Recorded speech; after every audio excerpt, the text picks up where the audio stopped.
Assalamualaikum warahmatullahi wabarakatuh. Kembali lagi bersama Mang Lomong dan Bung Jenoy. Di kali ini mancingnya itu agak apa ya teman-teman, agak mengkhawatirkan teman-teman. Soalnya itu motor Bung Jenoy itu ditabrak teman-teman. Jadi kita itu ditabrak sebelum kita sampai ke sawah. Aku coba menyemangati Bung Jenoy ya, ini supaya Bung Jenoy itu tidak terbawa suasana. Biar mancingnya itu leluasa teman-teman. Biar mancingnya itu fokus. Panamun loba pikiran mah tuh kumaha teman-teman mau fokus mancing noge teman-teman, kepikiran aduh motor iya kumaha tas ditabrak engke dangdan ke iya. Tapi itu motor Bung Jenoy dicek-cek tadi ya, nggak ada gimana-gimana ya teman-teman. Oke, jadi sambil mancing ini Mang Lumong bakal menceritakan kronologinya ya teman-teman. Jadi pas Mang Lumong OTW itu kan banyak pertigaannya teman-teman. Nah di pertigaan terakhir itu Mang Lumong itu belok kanan, otomatis kan pas di jalan itu meren ngesen kanan, terus ambil kanan pelan-pelan.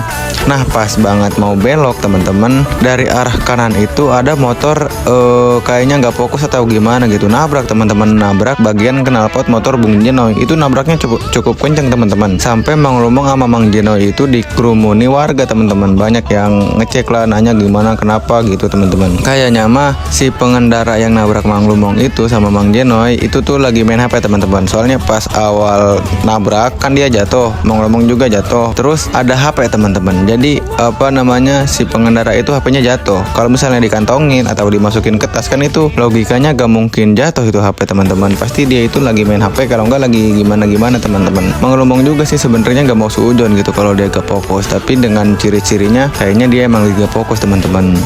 Terus awalnya dia itu emosi teman-teman, mas gimana sih gitu. Terus Mang Lumong jawab teman-teman, abang yang gimana, saya udah ngesen bang, dari jauh saya udah ngesen, terus saya ambil kanan juga. Abang ini yang bener-bener istilahnya nabrak, bukannya kami salah bawa motornya gak bener atau gak fokus. Ini mah kayaknya abang yang gak fokus gitu, sampai-sampai abang bisa nabrak kita yang istilahnya udah ngesen, udah mau belok gitu. Sampai akhirnya ya tetap teman-teman ujung-ujungnya mah alhamdulillah gitu bisa diselesaikan secara damai, secara kekeluargaan teman-teman. Nggak sampai istilahnya ada yang minta ganti rugi atau gimana-gimana. Walaupun istilahnya kan motor si yang nabrak itu lumayan rusak teman-teman. Jadi joknya itu copot, pionnya copot, sama ada baret-baret di samping kanannya teman-teman. Lanjut ke mancing ya. Ini Mang Lumong itu dari tadi nyari lubang tapi nggak dapet. Ini sekalinya dapet lubang cantik tapi nggak mau makan teman-teman. Sebenarnya Mang Lumong sama Mang Jenoy itu ragu-ragu teman-teman buat mancing itu, takutnya si tabrakan itu menjadi pertanda gitu, ada apa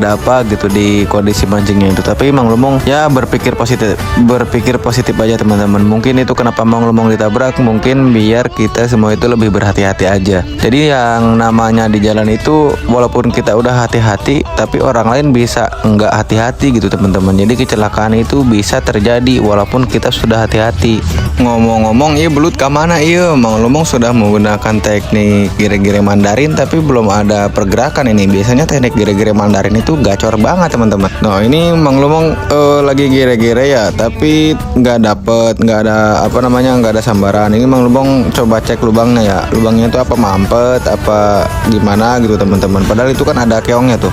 Biasanya kan lubang yang ada keongnya itu pertanda bagus teman-teman, pertanda lubang yang emang ada belutnya teman-teman, lubang positif lah kita mau cek Mang Jenoy aja sama Mang Lumong mah. Nah ini coba diurekin ya di lubang yang satunya, tapi tetap nggak ada pergerakan teman-teman. Sayang sekali teman-teman. Dari awal turun itu sebenarnya banyak teman-teman lubang-lubang yang bagus gitu, tapi Mang Lumong cobain itu semuanya nggak ada isinya teman-teman, nggak pada mau makan. Entah kenapa belutnya itu gak mau makan teman-teman, entah cuaca gitu ya, atau emang belutnya itu ada pembagian bansos mungkin, kan gak ada yang tahu teman-teman. Nah ini tuh kita tinggalin aja lubang yang tadi ya, kita kosrak-kosrok lagi teman-teman, cari lubang yang lain. Ini di seberangnya ya, di sebelah yang satunya. Jadi kita itu mengelilingi empang sama mengelilingi sekitaran sawah aja teman-teman buat mancing belutnya itu. Nah ini masih dicari teman-teman, tapi belum ada gitu teman-teman. Coba deh yang misalnya yang suka ngurek juga nih, kasih saran gitu, misalnya belut itu makannya ada jamnya kah atau gimana gitu. Kalau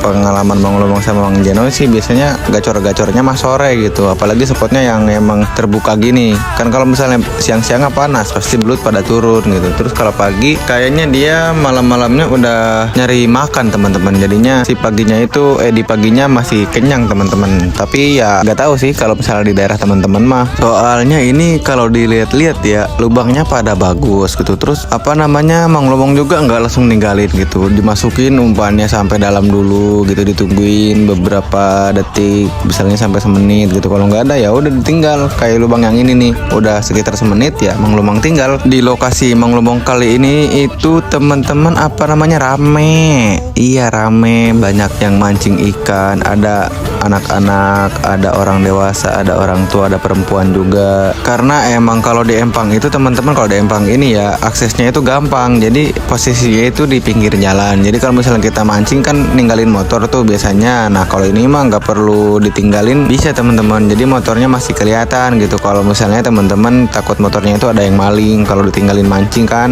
Nah nih jadi buat mancing ikan itu spotnya kayak gini teman-teman, tuh di pinggir jalan kan teman-teman. Jadi enak gitu, motornya diparkir, kitanya nggak khawatir gitu, bisa asik mancing lah gitu. Ini sambil mancing itu Mang Lomong itu sambil berbincang sama Mang Jenoy teman-teman. Ini kunaon nih teu menang ya, apa gara-gara tabrakan gitu. Tapi ini Mang Lomong menunjukin ya bahwa nama Mang Lomong itu Agung Mahardika, artinya itu mancing belut pantang menyerah teman-teman. Ini masih dicoba lagi teman-teman mencari lubang, tapi masih gak ada teman-teman. Tapi ya gimana teman-teman, iya sih bener gitu, gak pernah menyerah gitu. Tapi gimana teman-teman kalau misalnya gak dapet batu. Dan ini alhamdulillah Mang Jenoy menemukan lubang yang ada belutnya. Mang Jenoy alhamdulillah banget teman-teman, ini bisa performa gitu. Karena kan di sini di lokasinya itu ramai yang mancing ikan. Sedangkan kita berdua itu mancing belut dan cuman mondar-mandir doang teman-teman. Jadi gimana ya, malu kalau misalnya nggak dapet mah. Dan alhamdulillah ini Mang Jenoy membuktikan gitu. Jadi kita nggak malu-malu banget gitu, walaupun istilahnya cuma dapat satu alhamdulillah.